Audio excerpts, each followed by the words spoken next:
Yes, children. The story is a little long, but it is okay. Now, at least you can listen to the classes again and again, and you just can make all your doubts clear with that. The portion that we are going to do today, it is really very, very important. So,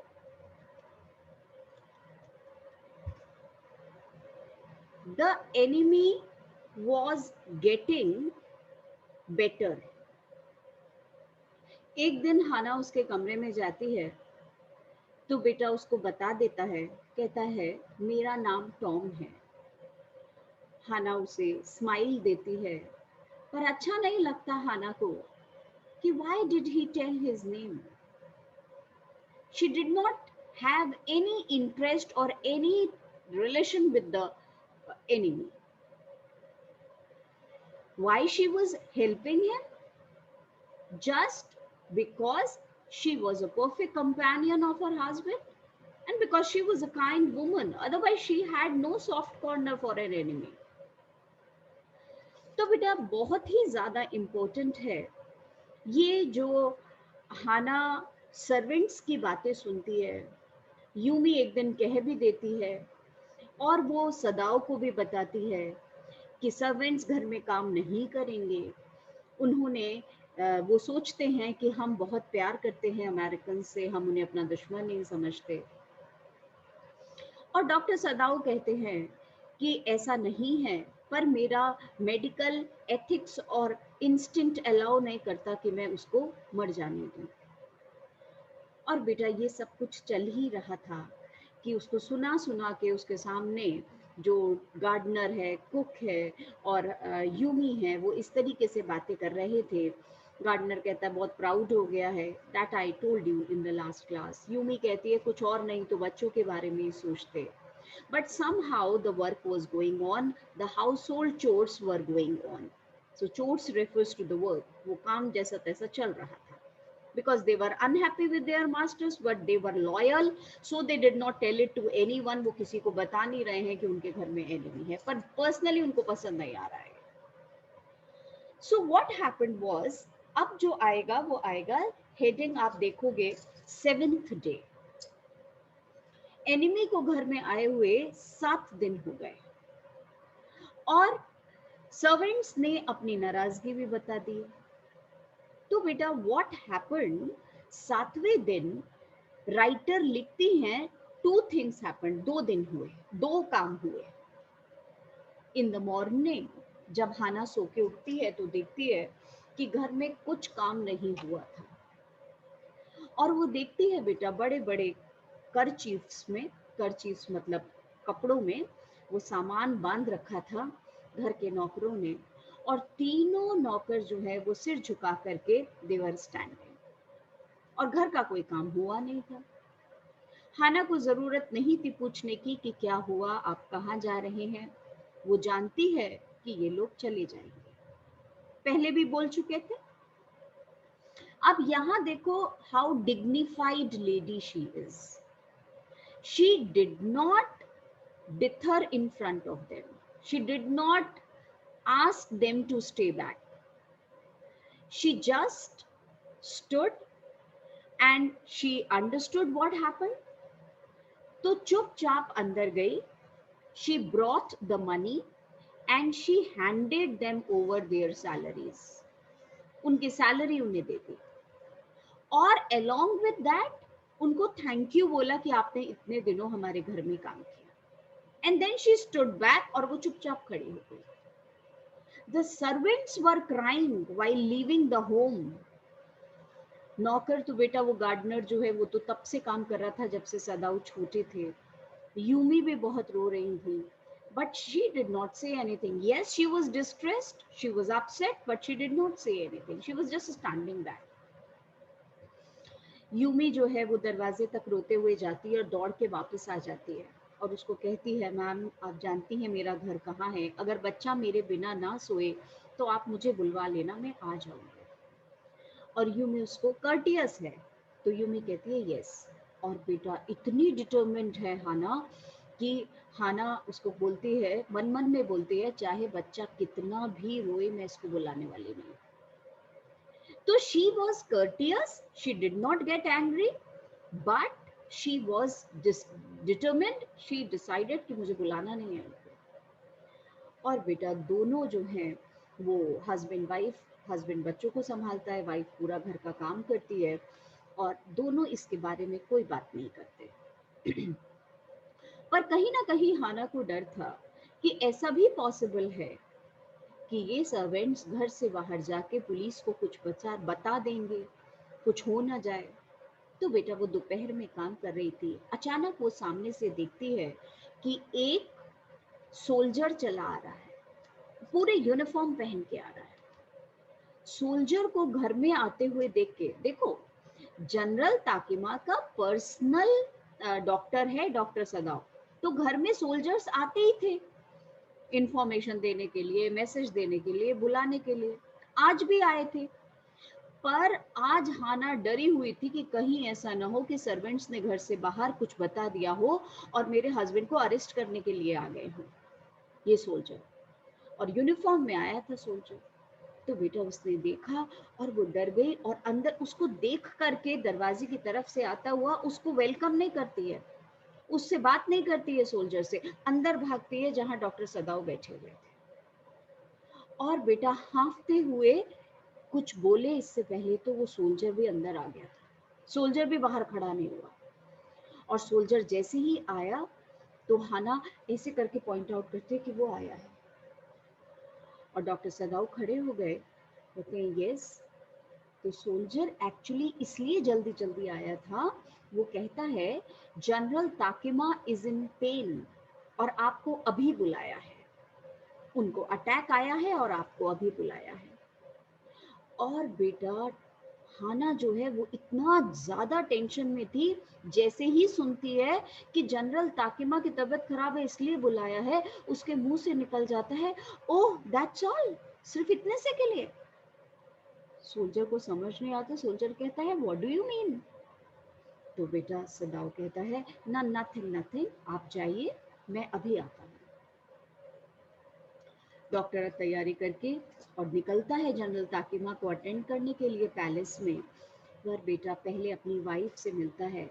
wife रसोई में बैठी हुई थी, काम से थकी हुई तो कम है, टेरर से, घबराहट से ज्यादा थकी हुई है, और कहती है मुझे लगा वो तुम्हें अरेस्ट करने आए हैं। तो कहता है don't worry, for your sake I will get rid of this enemy. तुम्हारे कारण, तुम्हारी वजह से मैं इस एनिमी से छुटकारा पाने वाला हूँ। और ये कह के बेटा वो जनरल ताकिमा को देखने के लिए उनके पैलेस में चला जाता है।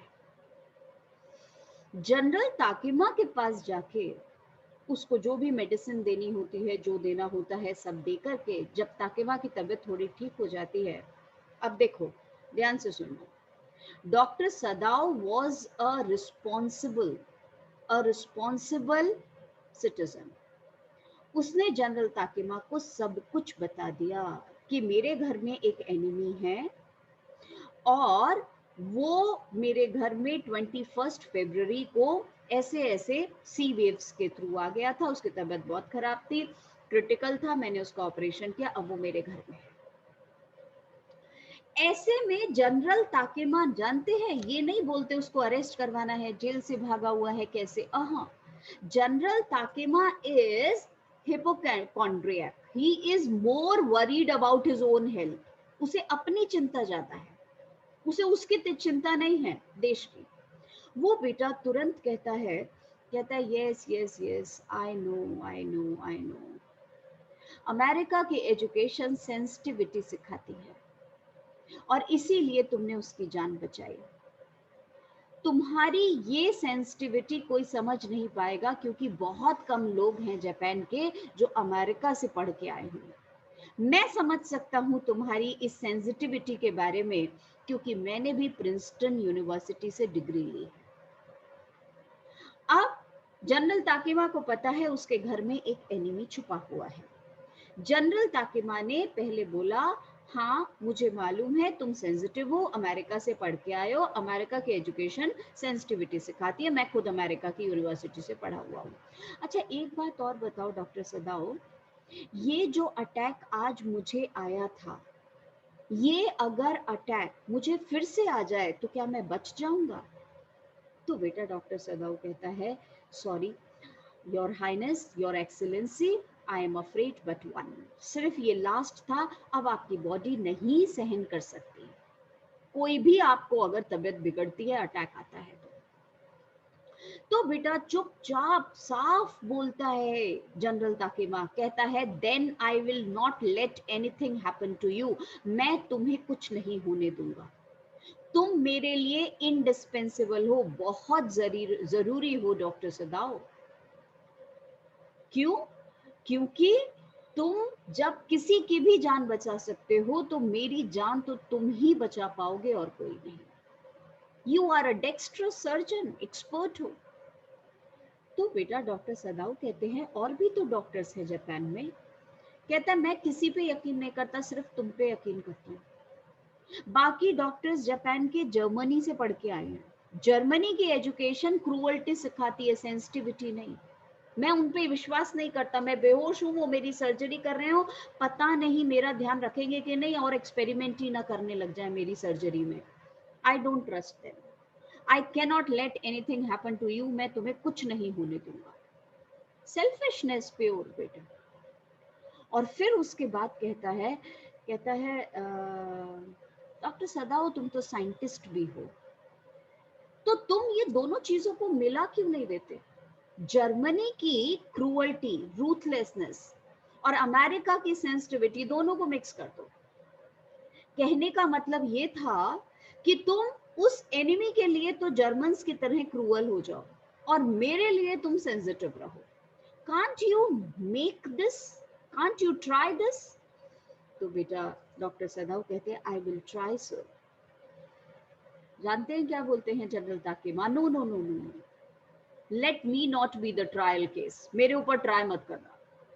पता चला उल्टा हो गया, मेरे साथ क्रूअल हो गए, वहां जाकर के सेंसिटिव हो गए। नहीं नहीं कोई जरूरत नहीं है ट्राई करने की, रहने दो। एक काम करते हैं, अगर कुछ ऐसा हो जाए कि तुम्हारे घर में इस एनिमी को मार दिया जाए, तुम कुछ मत करना, कोई प्रॉब्लम तो नहीं तुम्हें? तो बेटा ये कहता है नो, और मन में सोचता है, कहता है मन में सोचता है he is the enemy, he has to be killed. तो बेटा वो कहता है ठीक है। अब बताते हैं जनरल ताकिमा, मेरे प्राइवेट किलर्स हैं, पर जैसे बोलते हैं ना जो डिक्टेटर्स होते हैं उनके असैसियंस होते हैं, मर्डर कर देते हैं कोई उनके अपोज करता है तो मेरे अपने जो हैं वो प्राइवेट असैसियंस हैं, किलर्स हैं। तुम एक काम करना, रात को जिस कमरे में वो सोता है उस कमरे का दरवाजा खोल देना, वो तुम्हारे घर आएंगे चुपचाप, आकर के वो उसको मार देंगे, तुम्हें पता भी नहीं चलेगा, तुम्हें कुछ करने की जरूरत भी नहीं है। तो बेटा वो कहता है ओके। थोड़ी देर के बाद जनरल ताकिमा फिर बोलते हैं, कहते हैं उसको, कहते हैं तुम चाहो तो मैं डेड बॉडी भी हटा सकता हूँ। वो कहता है श्योर, मन में सोचता है हाना के लिए हाँ ठीक है। और डॉक्टर सदाओ जनरल ताकिमा को बताते हैं कि वो तो आजकल वैसे भी गर्मी के दिन है तो थोड़ा दरवाजा खोल के ही सोता है। बेटा डिसाइड हो गया बिल्कुल कि अब ये जनरल ताकिमा के घर जनरल ताकिमा अपने प्राइवेट असैसियंस भेजेंगे और वो उसको किल कर देंगे। और ये बात जैसे ही डिसाइड हो जाती है बेटा, तो वो अपने घर आ जाता है और जनरल ताकिमा के हाथ में सारा अब कंट्रोल आ गया, इसके हाथ में नहीं है। पर घर जाके वो सबसे पहले एनिमी के कमरे में जाता है और बेटा एनिमी जो है वो उठ करके थोड़ा कोशिश कर रहा था चलने की। Now what happened that I will read in the next class. अभी आप नोट्स देख रहे हैं, हमने ये पढ़ लिया था। The servants of the house failed to understand the doctor's heart, they were critical of master's kind action. They wanted him to hand over POW to police. They thought that his stay in America during study time was responsible for such behavior. They criticized Masters, called him proud within hearing of Hannah. Moreover, the gardener felt that the man should have been allowed to bleed to death These servants were loyal and courteous to their master but showed their anger while talking or working. Page number बेटा जो हमारा 4 है, 7th day heading डाली है. On the 7th day after that, two things happened. In the morning, the servants left together. Hannah was dismayed. Dismayed matlab upset. She was terrified but did not show to them. उन्हें नहीं दिखाती कि मैं डरी हुई हूँ. Instead, she paid them off and thanked them for their services. Bracket में मैंने लिखा है magnanimous, large heart, बड़ा दिल है, पूरी सैलरी उनकी देती है. The cook and the gardener had served Sadao since he was a little boy. They cried, but she did not. In the afternoon, second thing happened. So 7वें दिन दो चीजें हुई. पहला ये लिख दिया, दूसरा. A messenger in uniform came. Hannah got afraid. Perhaps servant had informed the police. But she was wrong. He came to inform that the old general is in pain again. Heading दिया है बेटा मैंने, general ताकिमा. During the days of the Second World War, Japan was an absolute state. Dictatorship में था. The dictator could not tolerate any kind of opposition, and it was necessary for the rulers to keep assassins to silence any type of opposition. Dr. Sadao confided everything to him about the POW. Confided मतलब told, सब कुछ बता देता है बेटा. But General was much too preoccupied with himself, his illness and his fear of death. The general knew the importance of Dr. Sadao for his own survival. According to the general, the Germans were ruthless. Ruthless matlab cruel. And did not care much about human life. Whereas the Americans were sentimental and valued life. So he did not want to be treated by the doctors trained in Germany. But Dr. Sadao only, because he was a dexterous surgeon. Dexterous matlab expert surgeon and human in nature, kind hai. General offered him an idea of sending his private assassins to kill the American. Dr. Sadao happily accepted the proposal. General also assured of, बेटा general उसको ये भी बोलता है कि तो वो मेरे जो प्राइवेट असैसियंस हैं वो इनवर्ड ब्लीडिंग से उसकी जान ले लेंगे, ऐसे मारेंगे उसको और खून भी नहीं बहेगा और वो मर जाएगा 1 मिनट में और बॉडी भी रिमूव कर देंगे. General also assured of inward bleeding of POW and removal of his dead body. While coming back to home, he decided not to tell anything to Hannah about it. और उसने सोचा आज कुछ नहीं बताऊंगा, जब एनिमी की डेथ हो जाएगी, उसकी बॉडी रिमूव हो जाएगी, तब बताऊंगा. अननेसेसरी अभी से उसको डरा के क्या फायदा. ठीक है, नेक्स्ट क्लास में बेटा कंटिन्यू करते हैं इसको फिर.